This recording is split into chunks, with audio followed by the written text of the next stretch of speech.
Selamat datang di Gema Gaib Official. Kalau kamu suka cerita horor dari kisah nyata, cerita fiksi, dan urban legend, tekan subscribe sekarang sebelum sosok itu ikut mendengar. Malam itu, Andi baru saja pulang dari rumah temannya. Jam sudah menunjukkan pukul setengah 12 malam. Jalan menuju rumahnya terkenal sepi. Diapit kebun bambu yang rapat di sebelah kanan dan hamparan sawah gelap di sebelah kiri. Tidak ada lampu jalan. Cahaya bulan pun hanya samar-samar menembus awan tebal, membuat suasananya semakin muram. Ia mengendari motornya dengan kecepatan sedang. Tidak terlalu cepat karena jalan yang dilewati berliku-liku, dan sebagian aspalnya sudah mulai rusak. Sejak awal ia berangkat, hawa malam terasa berbeda. Udara yang biasanya sejuk justru dingin menggigit, seperti menusuk tulang. Angin yang bertiup dari arah kebun bambu membawa aroma tanah basah dan sedikit anyir, membuat bulu kuduknya berdiri. Tiba-tiba, telinganya menangkap suara aneh. Sret, sret, seperti kain panjang yang diseret di atas aspal. Awalnya ia mengira itu cuma halusinasinya karena kelelahan, tapi suara itu semakin jelas. Ia melirik ke spion, berharap menemukan sumber suara. Namun jalan di belakangnya kosong, hanya gelap pekat yang membentang. Andi mencoba mengabaikan dan memfokuskan pandangannya ke depan. Namun suara itu tidak hilang, malah terdengar seirama dengan laju motornya, seperti sesuatu yang mengikutinya dari belakang. Ia mulai merasa dadanya sesak. Tangannya sedikit berkeringat, meski udara malam begitu dingin. Langkah pertamanya adalah mempercepat laju motor, berharap jarak antara dirinya dan sesuatu itu semakin jauh. Namun yang terjadi justru membuatnya semakin panik. Suara kain yang terseret itu ikut bertambah cepat, tetap berada di belakangnya. Andi mulai berusaha berpikir logis.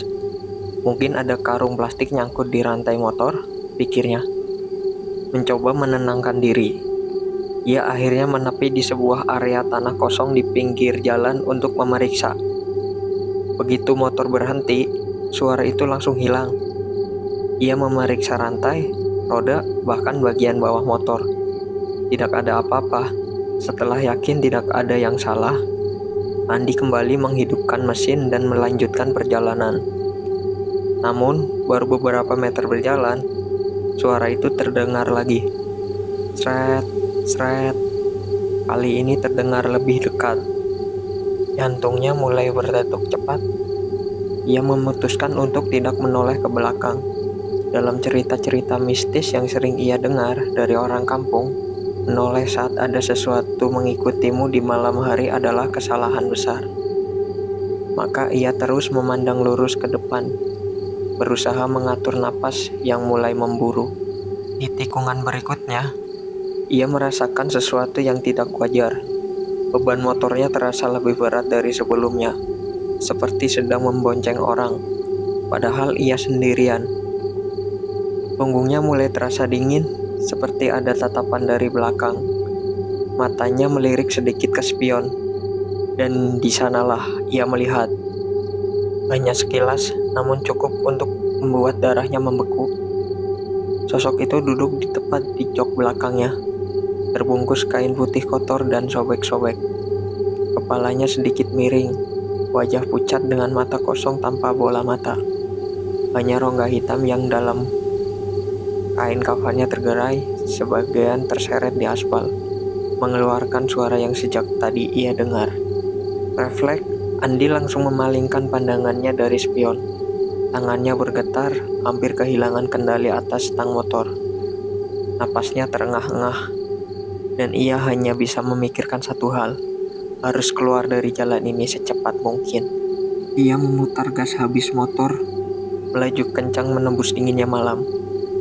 Namun tidak peduli beberapa cepat ia pergi, beban di jok belakang tetap terasa, seolah sosok itu melekat padanya.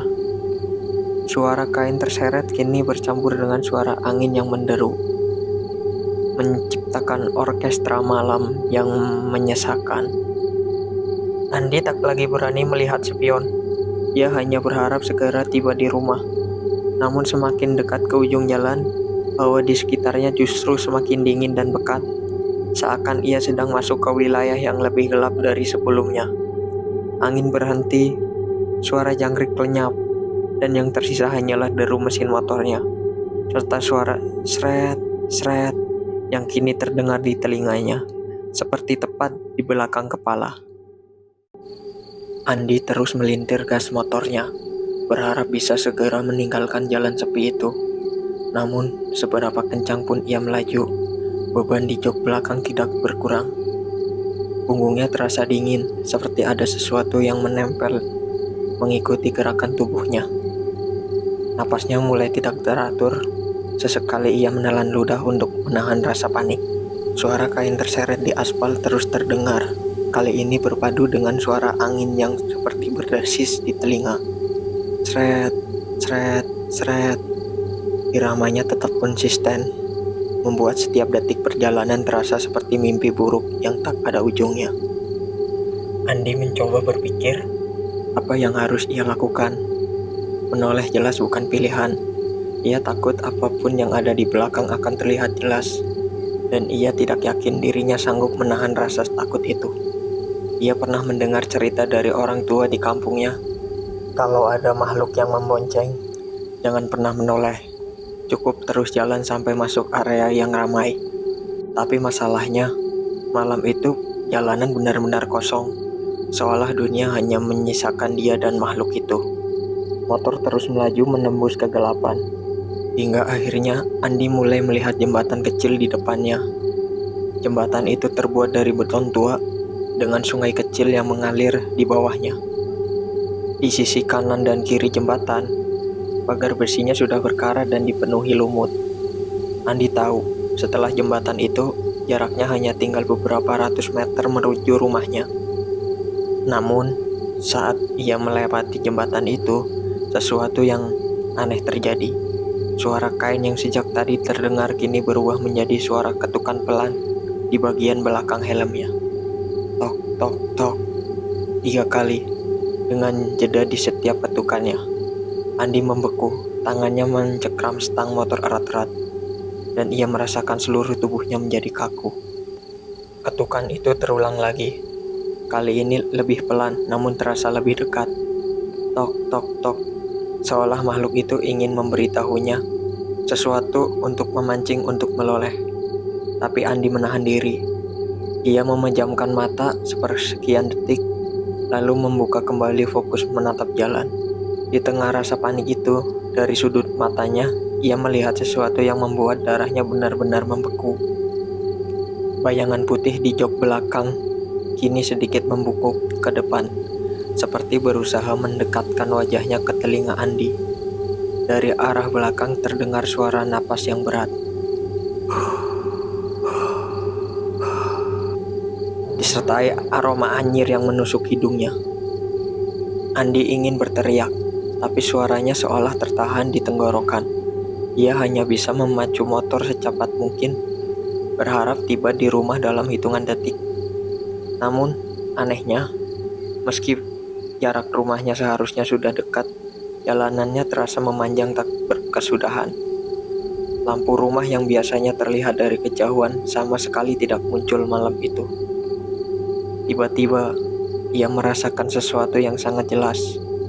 2 ujung kain yang dingin menyentuh pinggangnya, seperti ada yang mencoba meraih dan memegang tubuhnya dari belakang. Sentuhan itu membuat Andi hampir kehilangan kendali. Motornya sedikit oleng, namun ia berhasil menyeimbangkan kembali. Jantungnya berdetuk begitu kencang, keringat dingin mengalir deras di pelipisnya. Tak tahan lagi, Andi mengumumkan doa sebisanya. Kalimat demi kalimat ia ucapkan meski terbata-bata. Dan entah kebetulan atau tidak, tepat setelah ia selesai membaca doa terakhir, beban di jok belakang tiba-tiba menghilang. Tidak ada lagi sentuhan, tidak ada lagi suara kain diseret, hanya deru mesin dan suara ban yang bergesekan dengan aspal. Andi sedikit melambat, Matanya menatap jalan dengan harapan melihat rumahnya. Dan benar saja, di ujung sana samar-samar terlihat cahaya lampu rumahnya yang redup. Ia menghela nafas lega, meski tubuhnya masih tegang. Namun sebelum benar-benar sampai, dari kejauhan ia sempat menangkap sesuatu di pinggir jalan, sebelah kanan.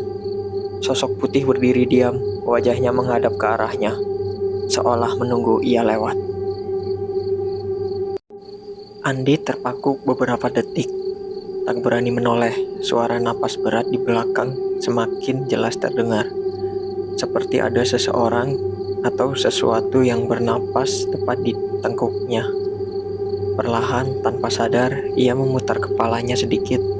Saat itu juga, jantungnya seperti berhenti berdetak. Di balik pundaknya, ia melihat wajah pucat membiru. Matanya kosong, tanpa bola mata, dan kain kafan kotor yang membungkus rapat tubuh itu. Ikatan di kepalanya sudah longgar, memperlihatkan rambut tipis yang berantakan. Sosok itu menatap tanpa berkedip, hanya terdiam sambil mengeluarkan suara lirih. Uh, uh, uh. Andi langsung mutar gas sekencang mungkin. Ban motor berdecit di tanah basah, membuat lumpur muncrat. Ia berharap bisa meninggalkan makhluk itu. Tapi anehnya, meskipun kecepatan motor sudah hampir penuh, bayangan di belakangnya tetap terasa, seolah tidak terguncang sama sekali. Bahkan, sesekali ia merasa sesuatu menarik punggung jaketnya, seperti mencoba menghentikannya. Jalanan makin gelap, lampu motor Andi berkedip-kedip seperti ada gangguan listrik. Dan tepat saat ia melewati tikungan besar dekat pohon beringin tua, suara itu kembali terdengar. Kali ini bukan napas, melainkan bisikan serak. Andi, ikut aku pulang. Mendengar namanya disebut, darah Andi serasa membeku. Ia tidak pernah menceritakan rencananya pulang malam ini ke siapapun. Bagaimana makhluk itu bisa tahu namanya? Napasnya tersengal, matanya mencari-cari tanda rumah penduduk. Akhirnya, di kejauhan, ia melihat cahaya lampu rumah semar di balik kabut. Ia membelok cepat menuju halaman rumah itu, menghentikan motor dengan rem mendadak hingga hampir terguling. Andi berlari menuju pintu sambil mengetuk keras. Seorang bapak tua membuka pintu, terkejut melihat wajah Andi yang pucat seperti kertas. "Pak, tolong saya, ada yang ngikutin dari tadi," ucap Andi terbata-bata. Bapak itu memandang ke arah jalan, wajahnya berubah tegang. Perlahan ia memegang bahu Andi dan menariknya masuk ke dalam rumah. "Kamu jangan lihat ke belakang," bisiknya pelan. Tanpa bertanya lagi, Andi menuruti. Begitu pintu rumah ditutup rapat, terdengar suara ketukan berat di luar. Duk, duk, duk. Diikuti suara gesekan kain yang sama seperti tadi. Ketukan itu terus berulang, semakin keras, lalu tiba-tiba hening. Bapak tua itu menghela nafas panjang, lalu berkata lirih, "Kamu lewat jalan kebun bambu ya? Sudah banyak yang ngalamin. Katanya dulu ada jenazah yang diantar malam-malam lewat situ. Tapi tali kafannya terlepas. Sejak saat itu, dia nyari orang buat diajak pulang." Andi terdiam, bulu kuduknya meremang. Di luar, angin malam kembali bertiup, tapi di telinganya, ia masih mendengar bisikan samar yang membuatnya sulit tidur malam itu. "Andi, ikut aku pulang." Itu tadi cerita malam ini. Gimana menurut kalian? Kalau kalian pernah ngalamin kejadian horor atau punya cerita mistis yang nggak bisa dilupain, kirim ceritanya ke kami. Siapa tahu cerita kalian yang akan dibacakan di sini. Jangan lupa klik like, share ke teman kalian yang berani, dan subscribe supaya nggak ketinggalan kisah horor berikutnya. Sampai ketemu di cerita selanjutnya. Kalau berani.